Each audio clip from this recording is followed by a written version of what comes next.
انسان کی زندگی میں جو چیزیں اسے بہت زیادہ نقصان دیتی ہیں اور بہت پیچھے چھوڑ دیتی ہیں، دنیاوی معاملات سے لے کر روحانی، اخلاقی، قلبی اور قرب الہی کے معاملات تک کو جو چیزیں نقصان پہنچاتی ہیں، ان میں ایک بڑی چیز غفلت ہے۔ ایک لفظ ہوتا ہے جو ہمیں اکثر سننے کو ملتا ہے کہ آپ کی توجہ نہیں ہے۔ یہ ڈھیر سارے لوگوں کا مطالبہ ہوتا ہے، اہل خانہ بھی مطالبہ کرتے ہیں، کئی موقع پر والدین بھی مطالبہ کرتے ہیں، غرباء بھی مطالبہ کرتے ہیں کہ امیروں کی ہماری طرف توجہ نہیں ہے۔ اور یہ بڑی لازمی سی بات ہے کہ کسی چیز پر جب توجہ رہتی ہے تو وہ چیز بہتر ہو جاتی ہے، اور جب عدم توجہی کا لوگ مظاہرہ کرتے ہیں تو وہ معاملہ خراب ہو جاتا ہے۔ یہ جو عدم توجہ ہے اسی کو غفلت کہتے ہیں، اور جب انسان کے مزاج پر غفلت طاری ہوتی ہے اور غفلت اس پر پوری طرح غلبہ کر لیتی ہے تو پھر اس کی زرخیز زمین کو وہ بنجر کرتی ہے۔ غفلت انسانی دل کے لیے بڑی نقصان دہ چیز ہے اور انتہائی تکلیف اور ضرر کا باعث ہے۔ دلوں پر جو قحط نازل ہوتا ہے، قحط، ویران ہو جاتے ہیں دل، اور جو دلوں پر خشکی نازل ہوتی ہے کہ طبیعتیں خشک ہو جاتی ہیں، یہ غفلت کی وجہ سے ہوتی ہے۔ جو لوگ غافل ہو جاتے ہیں نا، اپنے معاملات کا دھیان نہیں رکھتے، دیکھیں نا، آپ کو کھانا کھاتے بھی غافل نہیں ہونا چاہیے۔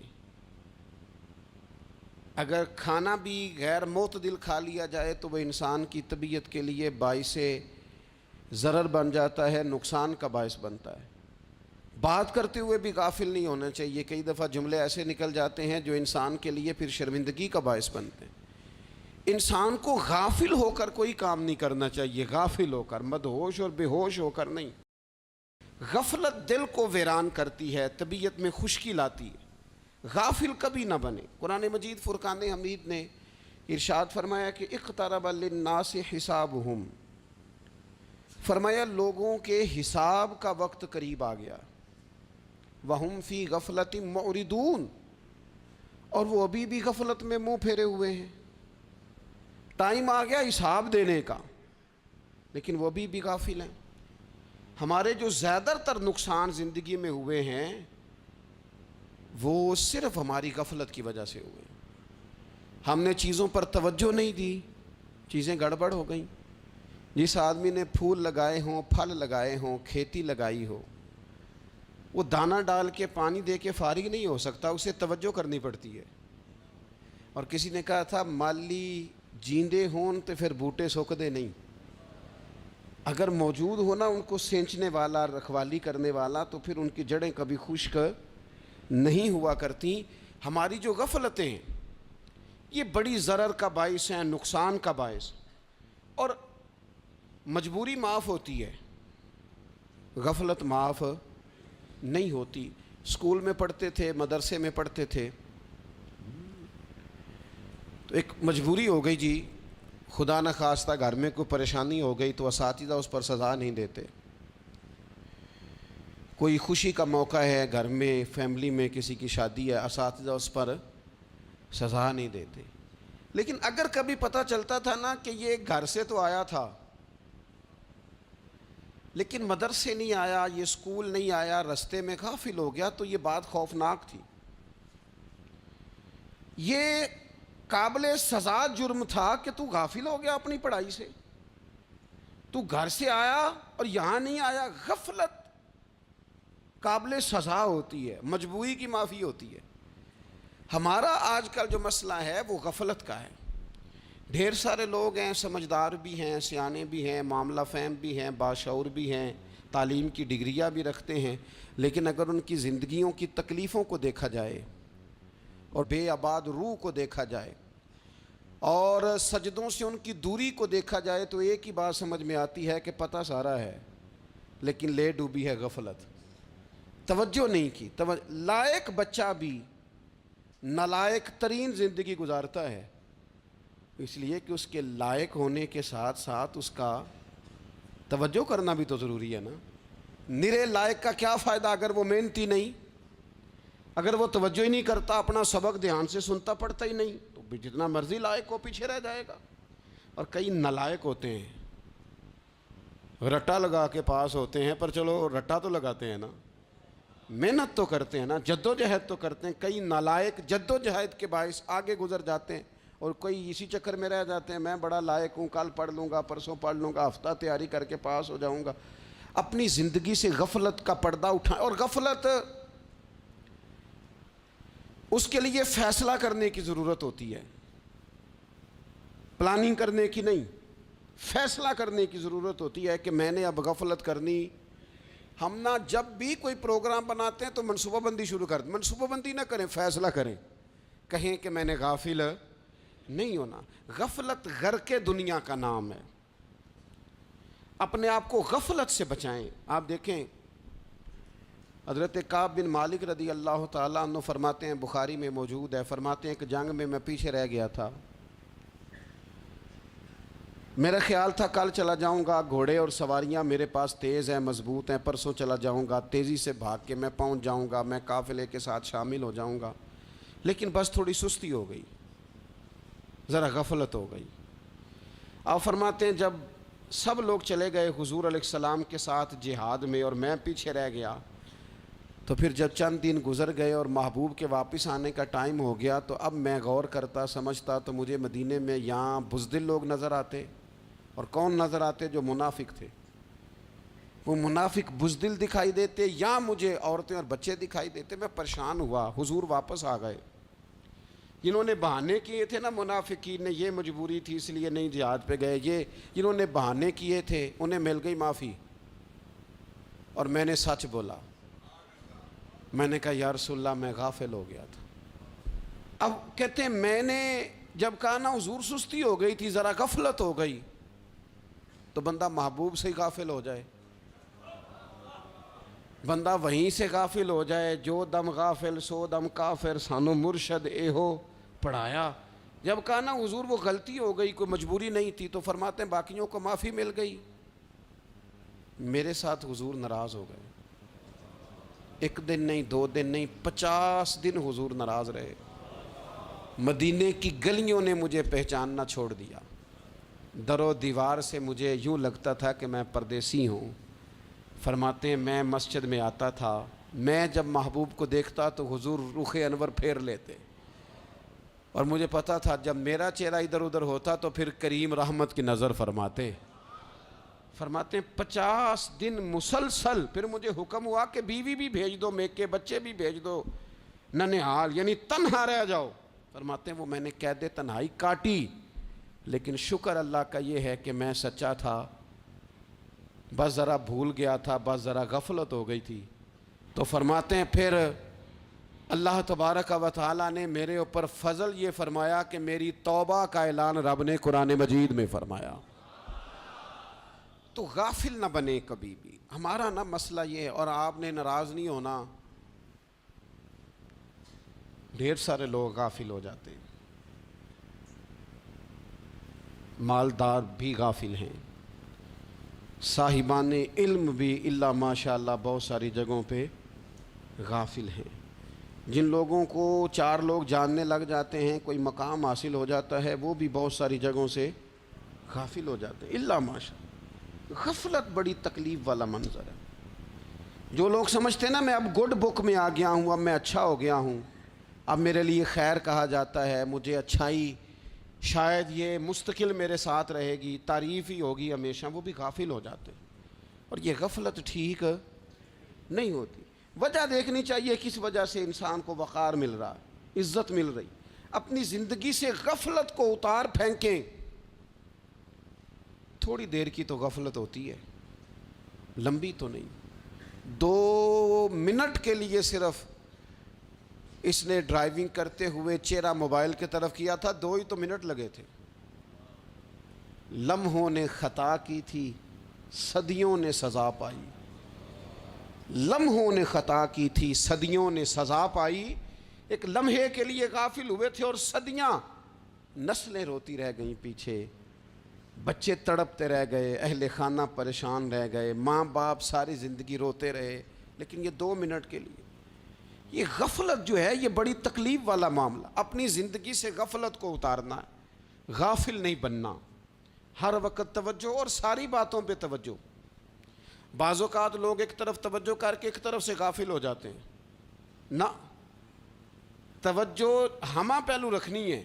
ہمارے ذمے جتنے بھی حقوق ہیں ان سب پر توجہ، ہر چیز کا خیال. ایسا نہ ہو کہ عبادت کرتے رہ جائیں اور حقوق العباد ہم سے چھوٹ جائیں، اور حقوق العباد اتنے زیادہ ادا کریں. ایک صاحب مجھے کہنے لگے ایک دفعہ بڑے وثوق کے ساتھ کہنے لگے جی معاذ اللہ ثم نہیں جی ٹائم ملتا پھر نماز دا کی کریے، روزی کمانا بھی تو عبادت ہے نا. تو میں نے کہا آپ نے عبادت کرنا ایک حصہ قبول کیا ہے، آپ نے کل عبادت نہیں قبول کی. عبادت کل ہے، ہمہ پہلو. ایک حصہ آپ قبول کر کے نکل گئے اور باقی آپ نے چھوڑ دی. تو کسی ایک طرف سے بھی غافل نہیں ہونا. جتنی ذمہ داریاں ہیں، جتنی ڈیوٹیاں ہیں، ان سب کا خیال. اور جو بڑا آدمی ہوتا ہے، بڑا گھر میں بڑا ہو، قبیلے میں بڑا ہو، علاقے میں بڑا ہو، ادارے میں بڑا ہو، کلاس میں بڑا ہو، جو بڑا ہے اس کی تو ساری آنکھیں کھلی ہوئی ہونی چاہیے. ایک ایک پر اس کی نظر ہونی چاہیے کہ میری کہاں ضرورت ہے، کہاں مجھے اشک شوئی کرنی ہے، کس کے ساتھ میں نے کس طرح محبت کا رویہ رکھنا ہے. غافل نہ بنے. اچھا جی اب کیسے پتہ چلے گا کہ ہم غافل ہیں؟ یہ کیسے پتہ چلے گا؟ آپ کسی بندے سے بھی پوچھ لیں حالات کیا ہیں تو کہتا ہے اللہ کا شکر ہے کبھی کسی کا دل نہیں دکھایا، اللہ کا شکر ہے جی زمانہ ہو گیا 5 نمازیں پڑھتا ہوں، اللہ کا شکر ہے جی. کیسے پتہ چلے گا غافل ہیں؟ پہلی علامت ہمارے علماء اور صوفیاء نے غافل بندے کی لکھی ہے. اس آئینے میں نے اور آپ نے اپنا آپ دیکھنا ہے. غافل بندے کی پہلی علامت یہ ہوتی ہے کہ وہ دنیاوی کاموں میں چست ہوتا ہے اور اللہ اور اس کے رسول کی فرما برداری میں سست ہوتا ہے. یعنی نماز کے وقت تو اسے نیند ستاتی ہے، پریشانی ہوتی ہے، لیکن اگر کسی جگہ مال مل رہا ہو، پیسے مل رہے ہوں، وہاں جانا ہو تو پھر اسے کوئی چیز بھی تنگ نہیں کر. دنیاوی کاموں میں چست ہوگا، یعنی ٹی وی کے آگے، موبائل کے آگے وہ گھنٹوں بیٹھا ہوا ہے. اور اگر اسے 25 منٹ قرآن پاک سننا پڑ جائے، اگر اسے 20 منٹ دینی محفل میں بیٹھنا پڑ جائے، اگر اسے کہا جائے کہ تو 20 رکعت نماز نفل ادا کر، دنیاوی کاموں میں چست ہے، دینی کاموں میں، یہ غفلت کی پہلی علامت. پھر ذاتی معاملات پہ پیسہ خرچ کرنا ہو تو ڈھیر سارا ہے، کسی غریب کی مدد کرنی ہو تو. وہ ہمارے ایک دوست ہیں، وہ اکثر کہا کرتے ہیں، وہ کہتے ہیں آج کل کسی سے کہنا فلائی کام میں، دینی کام میں، کسی کی مدد میں کچھ 4 پیسے خرچ کرنے ہیں تو لوگ کہتے ہیں ہاتھ تنگ ہے. ہاں کوئی سستا پلاٹ ملتا ہو نا،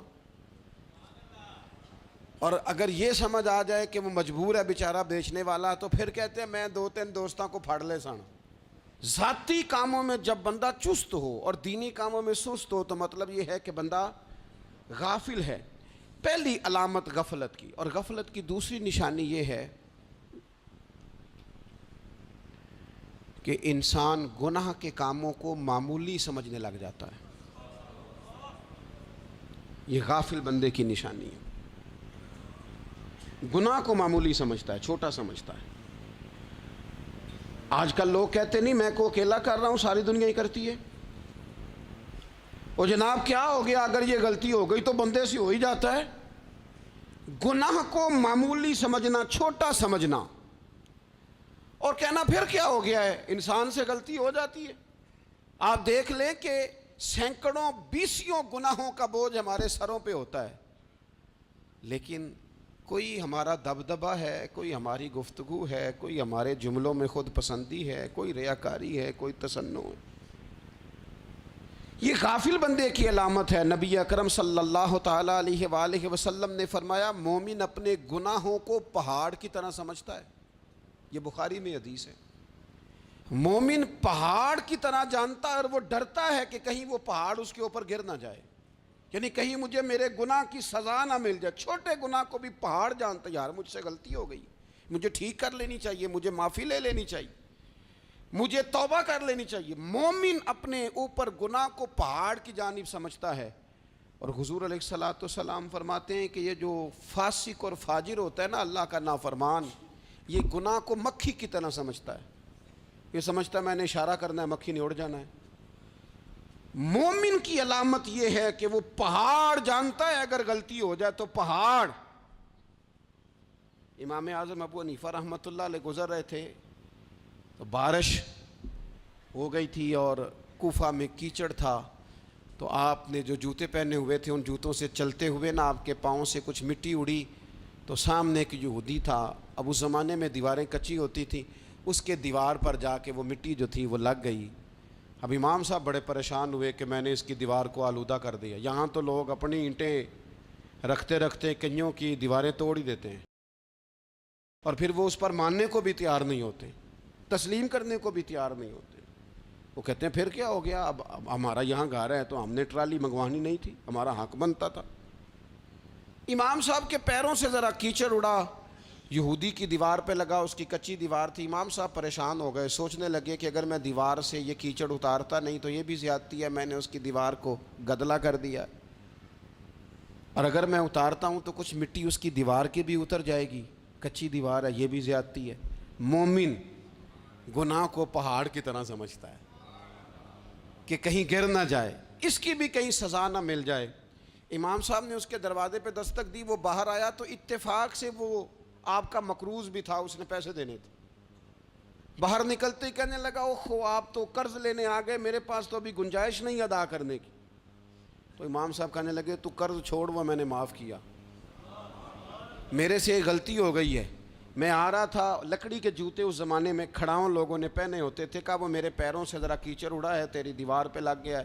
اب میں بڑی دیر سے کھڑا سوچ رہا ہوں کہ اگر میں تیری دیوار صاف نہ کروں تو میں نے یہ میلی کر دی، گدلی کر دی، یہ بھی بات درست نہیں ہے، زیادتی، اور اگر میں اسے صاف کرتا ہوں کچی دیوار سے کچھ مٹی اتر جائے گی تو یہ بھی زیادتی ہے، اب تو بتا میں کیا کروں۔ تو بے موسمہ پھل تھا نا یہ، تو بے موسمہ پھل دیکھ کے بندہ حیران ہو جاتا ہے، جو باتیں روٹین میں نہ ہو رہی ہوں وہ ذرا انوکھی لگتی ہے، بندہ حیران ہو گیا، غور سے امام صاحب کا چہرہ دیکھنے لگا، غور سے چہرہ دیکھنے لگا، اور پھر تھوڑی دیر سوچنے کے بعد کہنے لگا حضور پہلے میں نے دین اسلام کے بارے میں پڑھا اور سنا تھا، آج میں نے دین دیکھا ہے۔ پہلے میں نے سنا تھا کہ دین اسلام اس طرح کا ہے، آج میں نے دین۔ ہم نہ پوری دنیا کے کافروں کو دین سنانا چاہتے ہیں، دکھانا نہیں چاہتے، ہم نیک نظر آنا چاہتے ہیں، نیک بننا نہیں چاہتے، ہم نیک نظر آنا چاہتے۔ نتیجہ کیا نکلتا ہے کہ کچھ عرصے کے بعد پتہ چل جاتا ہے بندہ کس لیول کا نیک ہے، کیا معیار ہے اس کی نیکیوں کا۔ کہنے لگا حضور پہلے میں نے دین سنا تھا، آج دیکھا ہے۔ آپ وہ مٹی کی دیوار پر جو کیچڑ لگ گیا ہے، دیوار کو بعد میں صاف کیجئے گا، پہلے کلمہ پڑھائیں تاکہ میرے اندر کا کفر صاف ہو جائے، مجھے مسلمان کر دیں۔ تو غافل آدمی جو ہوتا ہے نا وہ پھر تیسری بات، جب بندہ بہت زیادہ غافل ہو جاتا ہے پھر اعلانیہ گناہ کرنے لگتا ہے۔ ایک گناہ پھر اس کا اظہار گناہ، ایک بندہ حدیث پاک میں آتا ہے، ایک بندہ رات کو کوئی غلطی کرتا ہے، اللہ تعالیٰ اس پہ پردہ ڈال دیتا ہے، لیکن وہ سویرے خود لوگوں کو بتاتا پھرتا ہے میں نے یہ کیا، میں نے یہ کیا۔ جب آپ اظہار گناہ کرتے ہیں نا تو سامنے والا بھی دلیر ہوتا ہے، کہتا ہے اس نے کیا میں کر لوں گا تو پھر کیا ہوا۔ ہمارے علماء نے لکھا ہے کسی کی نماز قضا ہو جائے تو کسی کو بتائے نہ، قضا پڑھ ڈالے، اس کا جگہ جگہ ذکر نہ کرے۔ جب آپ کہیں گے نا میری قضا ہو گئی تو آپ کے ساتھ رہنے والا بچہ دوست سمجھے گا یار اس کی قضا ہو گئی ہے تو میری بھی ہو جائے گی تو کیا ہوا۔ گناہ کرنا بھی گناہ ہے اور گناہ کا اظہار بھی گناہ ہے۔ نبی اکرم صلی اللہ تعالیٰ علیہ وآلہ وسلم نے ارشاد فرمایا میری ساری امت کو معافی مل جائے گی سوائے ان لوگوں کے جو اعلانیہ گناہ کرتے ہیں۔ یہ بخاری مسلم دونوں میں حدیث موجود ہے۔ جو اعلانیہ گناہ، جنہوں نے خود ساری دنیا کو گواہ بنا لیا، میں نے یہ بھی جرم کیا، یہ بھی کیا، یہ بھی کیا، یہ بھی کیا، خود انہوں نے لوگوں کے، بہت بڑے غافل آدمی کی علامت ہے کہ گناہ کرے اور پھر اوپر سے اعلانیہ گناہ کرے، اتنا بڑا جرم کرے۔ پھر چوتھی علامت اگر ہم دیکھنا چاہیں کہ ہم غافل تو نہیں. تو غافل بندے کی چوتھی علامت یہ ہوتی ہے کہ وہ فضول کاموں میں وقت بڑا ضائع کرتا ہے.